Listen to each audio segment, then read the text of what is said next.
हम किसी और पर दुख नहीं दे रहे हैं, पीड़ा नहीं दे रहे हैं, खुद को दे रहे हैं। यही तो गांधी जी का रास्ता था। जब हम ये कह रहे थे कि हम बॉर्डर की तरफ मार्च करेंगे तो कई लोगों ने हमें भी आप देशद्रोही हैं ऐसा कहा। हम आह भी भर लें तो हो जाते हैं बदनाम, वो कत्ल भी करें तो चर्चा नहीं होता। जो 4000 स्क्वायर किलोमीटर चीनियों को सौंप दे चर्चा नहीं होती। गांधी जी ने जैसे नमक का मार्च किया था दांडी तक, हम टंग मार्च करेंगे। हम इन्हीं चरवाहों के साथ जाएंगे, वो हमें दिखाएंगे कहां तक हमारे चरागे थे, आज कहां पहुंच गए हैं। जेल बरोध आंदोलन के लिए मैं कहूंगा तैयार रखें अपने जेलों को खाली साफ करके, हम आ रहे हैं। जरूरत पड़े तो लद्दाख में भी असहयोग आंदोलन होगा आने वाले हफ्तों या महीनों में। जो यहां पर सरकार है वो पैरालाइज हो जाएगी, अपंग हो जाएगी। भारत माता की, भारत माता की, भारत माता की। बहुत बहुत धन्यवाद। आज यहाँ लेह के नवांग दुर्जिस तोपदन स्टेडियम में आप लोग एक धन्यवाद सभा में आए हैं, तो मैं ये आज का धन्यवाद अर्पण करूंगा उन लाखों बल्कि करोड़ों भारत के नागरिकों का जो कि गुमनाम हैं, बेनाम हैं, अपने अपने शहरों से जो उनसे बन पड़ता है वो कर रहे हैं लद्दाख के समर्थन में। आप सबको मेरा सलाम, आप सबको मेरा नमन कोटि कोटि। लद्दाख के समर्थन में जितने लोग अभी तक जुड़े हैं और जुड़ रहे हैं, जो सड़कों पे आए हैं, बहुत शहरों में तो सभाएं कर रहे हैं, अनशन कर रहे हैं हमारे साथ। आज सुबह मैंने वीडियो कॉन्फ्रेंस से एक सज्जन का अनशन तोड़ा जो पुणे में 10 दिन तक अनशन पे रहे लद्दाख के लिए। उनका अनशन हमारे साथ उन्होंने ख़त्म किया। तो उन सब को मैं लद्दाख की तरफ से हार्दिक धन्यवाद देना चाहता हूं। और वैसे तो होना भी चाहिए, हम एक देश हैं, एक जनता हैं पूरे भारत की। तो जब एक हिमालय पे संकट हो तो पूरे भारत का संकट है, और ऐसा ही आपने प्रतीक दिया इस तरह से लद्दाख के इस आंदोलन के साथ जुड़कर। तो लद्दाख की पूरी जनता, बल्कि लद्दाख के पहाड़, लद्दाख के ग्लेशियर, लद्दाख के फूल, पत्ते, पक्षी, पशु सब आपका धन्यवाद करते हैं। अब जरा बात करेंगे हम क्यों हम ये आंदोलन कर रहे हैं। बचपन में हमें सिखाया गया था कि अपना हक मांगना सीखो, अपना हक लेना सीखो, मांगने से भी ज्यादा लेना सीखो जो आपका हक है। वचन का पालन करना सीखो, वादों को निभाना सीखो, सच्चाई पर चलना सीखो। ये सब हमारे विद्यालयों में, भारत के पाठ्यक्रम में हमारे शिक्षकों ने हम में ठूस ठूस के भरा है। और अब नहीं होता हमसे जब कहीं अन्याय हो और वो हम पे ही हो, तो और भी आवाज़ उठाना नेचुरल है, प्राकृतिक है। तो ऐसा ही कुछ ज़रूरत लद्दाख में पड़ी है, क्योंकि लद्दाख में जैसा आप लोगों को मालूम है, लद्दाख का ये पर्यावरण बहुत ही संवेदनशील है, नाजुक है, बिगड़ सकता है, बहुत अलग है ये बाकी देश से, बल्कि दुनिया से।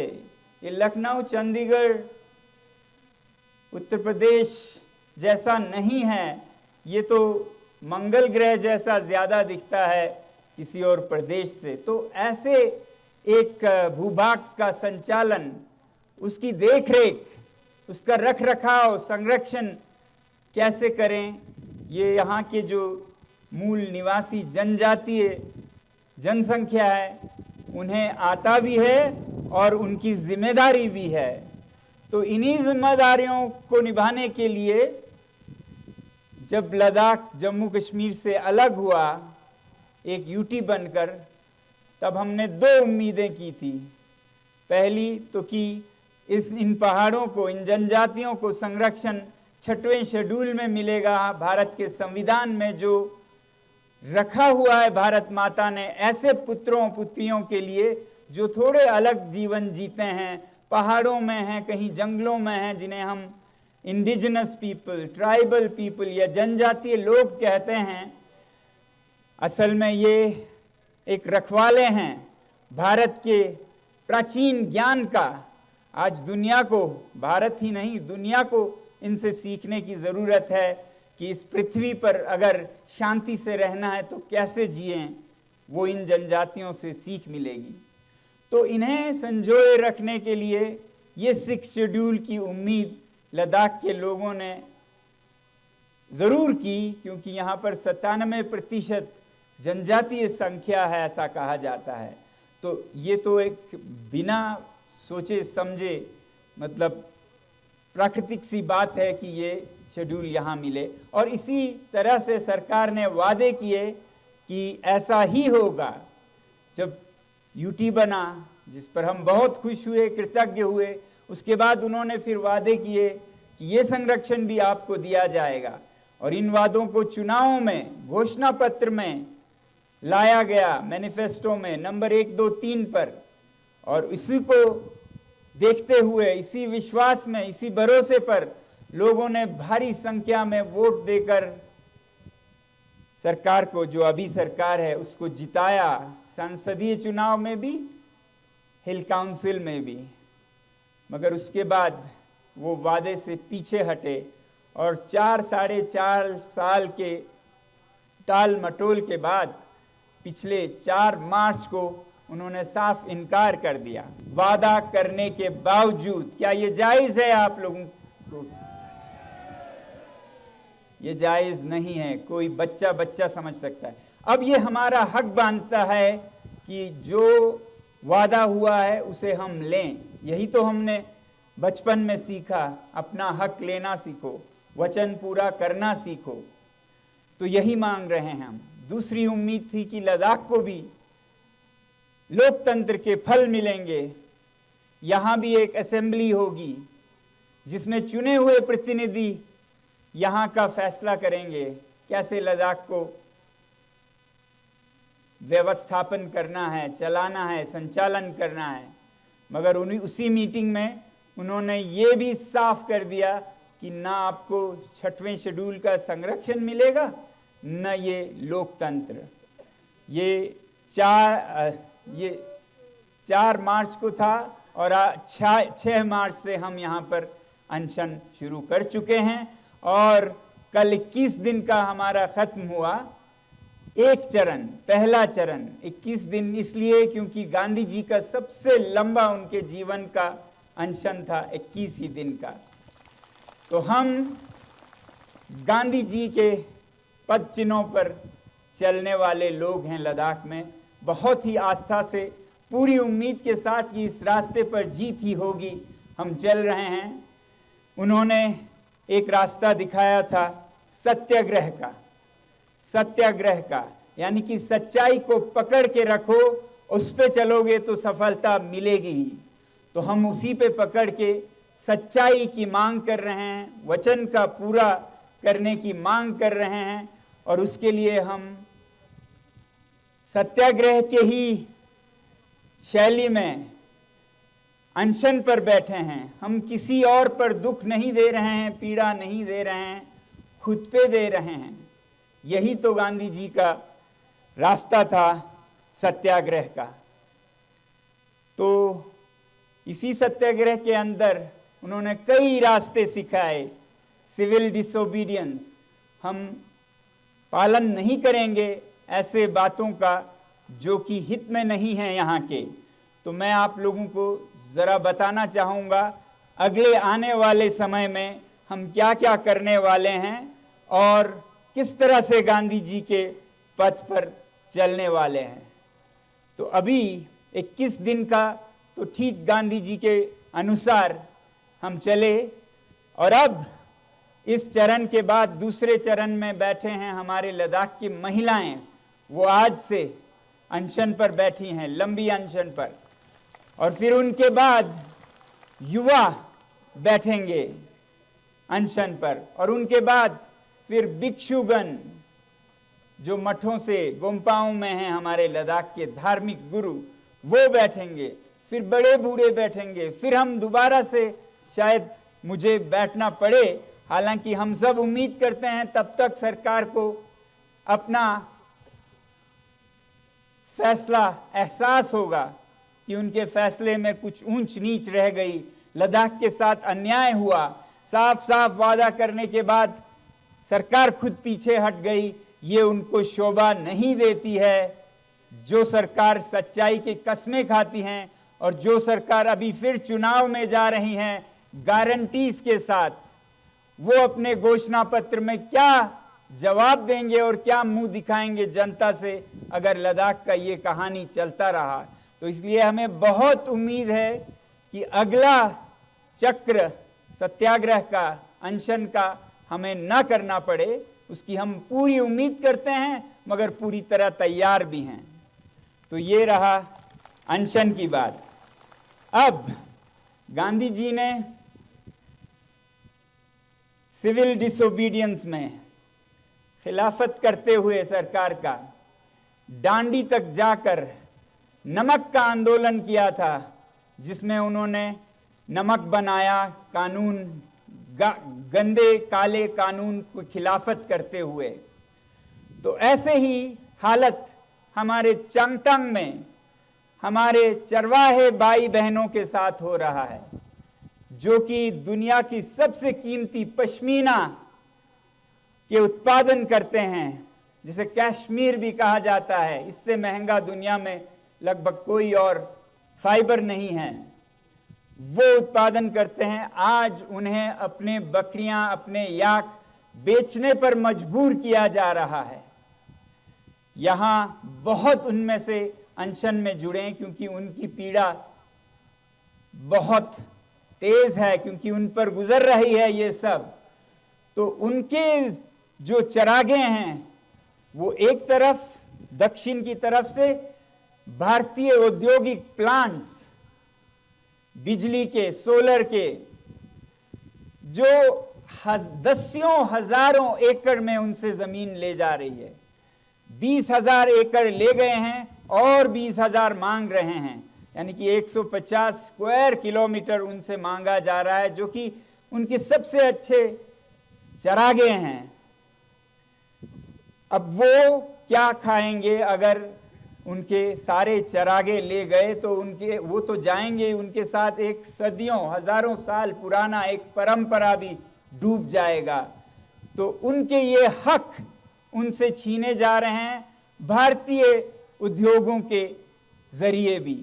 और इनमें से ये सबसे अच्छे उद्योगों में है सोलर एनर्जी का। हम चाहते हैं कि भारत में लद्दाख की ऊर्जा पहुंचे, मगर वो यहाँ के चांगपा समुदाय के समन्वय से पहुंचे, उनसे बिना पूछे जबरदस्ती ना हो, जो कि अभी हो रहा है। उनको कहा जा रहा है ये साहब आप खाली करेंगे, ये लेंगे तो लेंगे, नहीं तो कुछ भी नहीं देंगे, इस तरह से। जबकि 6वां शेड्यूल अगर उसका संरक्षण होता लद्दाख में, तो उनको पूछे बिना कुछ भी ना हिलता, घास का एक तिनका भी ना हिलता। तो इसलिए चाहिए लद्दाख के संरक्षण के लिए 6वां शेड्यूल। वो जरूर देंगे, क्यों नहीं देंगे? बिजली, लद्दाख की जो धूप है वो भारत के साथ क्यों ना बांटे, मगर वो अपनी मर्जी से, जहां उनके चरागे कम और ऊर्जा ज्यादा है उस तरह से देंगे, मगर आज उनसे छीना जा रहा है उनसे बिना पूछे। तो ये हमें देखना है जाकर कि क्या उनके साथ हो रहा है, उन्हें कैसे रोका जा रहा है। दूसरी तरफ उत्तर से चीन अपना अतिक्रमण बढ़ाए जा रहा है दशकों से, और हाल के सालों में तो हद से ज्यादा, और ये भी छुपाया जा रहा है। एक तरफ इतनी पीड़ा इन चरवाहे समुदायों को, और उसके बाद वो आह भी ना कर पाए। अगर वो आह करें, अगर कोई कहे कि यहां पर जमीनें गई हैं हमारे जमीनों को बचा नहीं पाए हैं, तो उनको कभी देशद्रोही, कभी उनको धमकियां दी जाती हैं। जब हम ये कह रहे थे कि हम बॉर्डर की तरफ मार्च करेंगे, तो कई लोगों ने हमें भी आप देशद्रोही हैं ऐसा कहा। तो मैं कहता हूं, हाँ, हम आह भी भर लें तो हो जाते हैं बदनाम, वो कत्ल भी करें तो चर्चा नहीं होता। ये हालत है आज की सरकार की। हम पे जो जुल्म हो रहा है, हमारे सर कट रहे हैं, हम आह करें तो देशद्रोही बन रहे हैं। जो 4000 स्क्वायर किलोमीटर चीनियों को सौंप दे, चर्चा नहीं होती। तो अब होगा लद्दाख के लोग जाकर वास्तविक भूमि पर उद्योगों को कितना चरागा जा रहा है, कितने किलोमीटरों, मतलब एक पूरा शहर जितना जमीन उद्योगों के लिए चरवाहों के चरागे जा रहे हैं। दूसरी तरफ उससे भी 20 गुना ज्यादा चीन को जा रहा है। तो क्या हालत है इन चरवाहों की, देश को दिखाने की जरूरत है ताकि उन्हें समझ आए कि ये संरक्षण लद्दाख के लोग कुछ ऐसे ही नहीं मांग रहे हैं, जरूरत है इसकी, उनके जान पे बनाई है, उनके रोजी पे बनाई है। तो इसलिए हम गांधी जी ने जैसे नमक का मार्च किया था डांडी तक, हम चांगथंग मार्च करेंगे।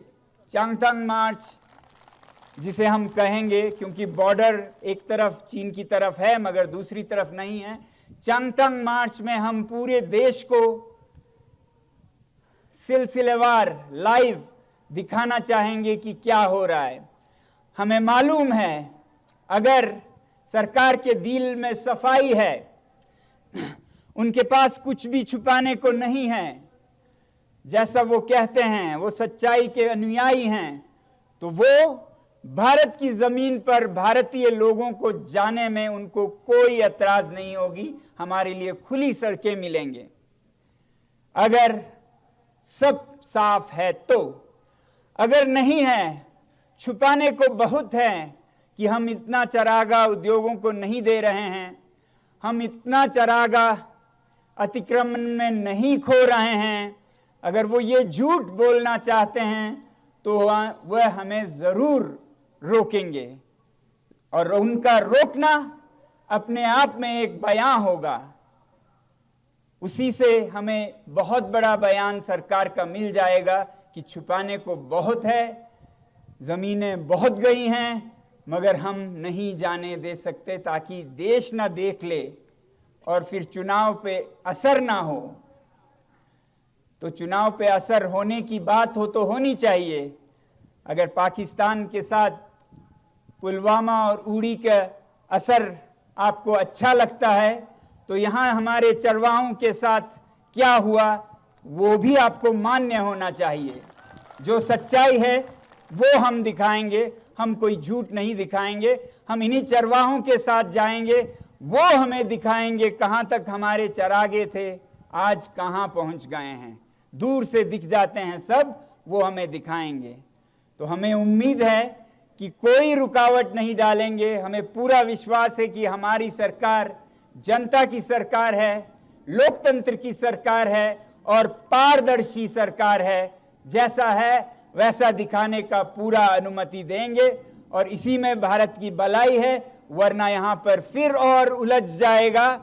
क्योंकि अगर वो हमें रोकते हैं या ले से जाने से या खारू से या आगे माहे से या चांगथंग में, तो एक तरफ उसका मतलब होगा बहुत कुछ छुपाया जा रहा है, दूसरी तरफ ये कोई 2-4 लोग नहीं होंगे, लगभग 10,000 लोग जाएंगे इस पर। तो गांधी जी का और एक बड़ा कॉल था जेल भरो आंदोलन, तो हम उस पे उतरेंगे। अब तीसरा जेल भरो आंदोलन के लिए मैं कहूंगा तैयार रखें अपने जेलों को खाली साफ करके, हम आ रहे हैं। ये जेल भरो आंदोलन से अभी की ही सरकार ने बहुत लाभ उठाया, क्योंकि गांधी जी के दिखाए इन रास्तों पर बहुत सारे देश चले। दक्षिण अफ्रीका में नेल्सन मंडेला, उत्तर अमेरिका में उनका जो रंग भेद के प्रति आंदोलन था, उसमें मार्टिन लूथर किंग, उन सब ने गांधी जी से सीखा। और एक सीखने वाले थे अन्ना हजारे जी। उन्होंने गांधी जी के इस पद पर 2011 में जेल भरो आंदोलन और सत्याग्रह अनशन का आह्वान दिया, क्योंकि वो करप्शन, भ्रष्टाचार के खिलाफ लड़ रहे थे। उस आंदोलन में तो भारतीय जनता पार्टी को सबसे बड़ा फायदा हुआ और 2014 में वो जीत गए, उनके पास सरकार पहुंचा। तो अब उनकी बारी है दिखाने की कि वो उसी सच पे चल रहे हैं जिस सच के सहारे वो सत्ता में आए। तो आज जेल भरो आंदोलन जो अन्ना हजारे जी ने 2011 में भ्रष्टाचार के खिलाफ तब के कांग्रेस हुकूमत को दिया था, वही आज हम उनसे कह रहे हैं, अगला हमारा अगर रोका गया तो जेल भरो आंदोलन होगा, उसके लिए हम तैयार रहें। और उसके बाद अगर जरूरत पड़े तो गांधी जी का और एक मंत्र है, एक और पुड़िया है उनकी जादू की, वो है नॉन कोऑपरेशन, असहयोग आंदोलन, जिसमें देश के सभी लोगों ने अंग्रेजी हुकूमत के हर काम को करने से इनकार कर दिया। चाहे वो मजदूर थे या सरकार के मुलाजिम थे, सब ने अपने कलम नीचे रख दिए, कहा हम आपके काम नहीं करेंगे, आप सच्चाई पर नहीं चल रहे हैं। तो जरूरत पड़े तो लद्दाख में भी असहयोग आंदोलन होगा आने वाले हफ्तों या महीनों में, नॉन कोऑपरेशन मूवमेंट, जिसमें लद्दाख के जितने भी लोग सरकार या गैर सरकारी प्रोजेक्ट से जुड़े हैं वो सब अपना हिस्सा निभाएंगे, जिम्मेदारी निभाएंगे, क्योंकि सबके भविष्य का सवाल है ये, सबके बच्चों का सवाल है ये, सबके पानी का सवाल है ये। ऐसा नहीं है कि जो यहाँ इस आंदोलन में जुड़े हैं उनके पास आगे पीछे खाने को कुछ भी नहीं है, घर परिवार और सब कुछ सिर्फ सरकारी मुलाजिमों के साथ है। उनके पास दौलत है, तनख्वाह है, नौकरियां हैं, तो इसलिए उनको एक स्पेशल छूट मिल जाए, एक इम्यूनिटी मिल जाए, ऐसा हम बहुत हद तक करते रहेंगे, मगर आखिर में हमारी उम्मीद होगी कि हर लद्दाखी, चाहे वो जिस भी शोबे में काम करते हो, वो असहयोग आंदोलन में जुड़ेंगे और जो यहाँ पर सरकार है वो पैरालाइज हो जाएगी, अपंग हो जाएगी, कोई कागज नहीं हिलेगा। ऐसा यहाँ के यूनियन टेरिटरी की हाल होगी अगर लद्दाख के लोगों के समन्वय के साथ न चलाएं, अपनी मन मर्जी से चलाते रहें। जिस तरह से यहाँ पर कई लोगों ने बताया, मैं उसके विस्तार में नहीं जाना चाहूँगा।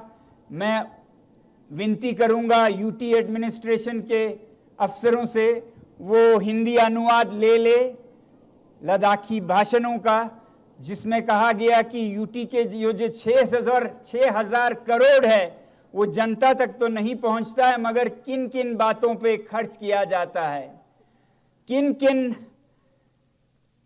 बेशर्मी से सरकार के पैसे जो कि टैक्स पेयर के पैसे हैं उनको कहां खर्चें, उन्हें समझ नहीं आ रहा है। कहीं मैदान भरकर गाड़ियां, तो कहीं एक एलजी एक महल बनाते हैं, दूसरा एलजी उसको छोड़कर और एक महल बनाते हैं। हर महल इनका 30, 40, 50 करोड़ का होता है। और मुझे नहीं पता है, कहते हैं, मैं विनती करूंगा आप तहकीकात करें, टाइलें बदलवाते रहते हैं हर महीने, जो कि बिल्कुल नहीं होते। क्या भारत जैसा देश जहां पर कितनी ही जरूरत है इन पैसों की, ये सब कर सकता है? जहां जनता को कितनी मदद चाहिए शिक्षा में, महिलाओं को, बूढ़ों को, क्या वो महलों को बनाने और बिगाड़ने में ये सरकार का जिस पर कहा जा रहा है लद्दाख में कितना तरक्की हुआ है, इतने 1000 करोड़ दिए गए हैं, तो वो करोड़ कैसे उड़ाया जा रहा है, मैं इन जर्नलिस्ट में से, पत्रकारों में से विनती करूंगा वो भी इस पे कुछ लेख लिखें, इस पे कुछ फिल्म निकालें जिससे दिखे कि लद्दाख में क्या हो रहा है। तो आज मेरा सबसे बड़ा आज दायित्व था कि भारत के हर नागरिक का धन्यवाद करूं जो लद्दाख के इस आंदोलन से जुड़े हैं और जुड़े रहेंगे। और जब लद्दाख में हम यहाँ का पर्यावरण कैसे बिगड़ रहा है, यहाँ के चरागे कैसे बिखर रहे हैं, उसके मार्च पे जाएंगे 7 अप्रैल को। रविवार 7 अप्रैल है, रविवार है, छुट्टी का दिन है। तो मैं अनुरोध करूंगा भारत के हमारे वीर सामाजिक कार्यकर्ता मार्च करें अपने अपने शहरों और राज्यों में जहां पर विकास के नाम पर विनाश हो रहा है। कहीं जंगल काटे जा रहे हैं, कहीं नदियों को मरोड़ा जा रहा है, कहीं शहरों में पानी का अकाल हो रहा है, कहां कहां विकास के नाम पर उद्योगपतियों को भारत की संपदा को बेचा जा रहा है। वो सब दिखाने का आप मार्च करें अपने अपने इलाकों से। तो ये एक प्रकृति का मार्च हो, ये एक स्थायी विकास का मार्च हो, हर जगह हो। और लद्दाख में हम चांगथांग मार्च पर निकलेंगे। आप सबका बहुत बहुत धन्यवाद। जय हिंद।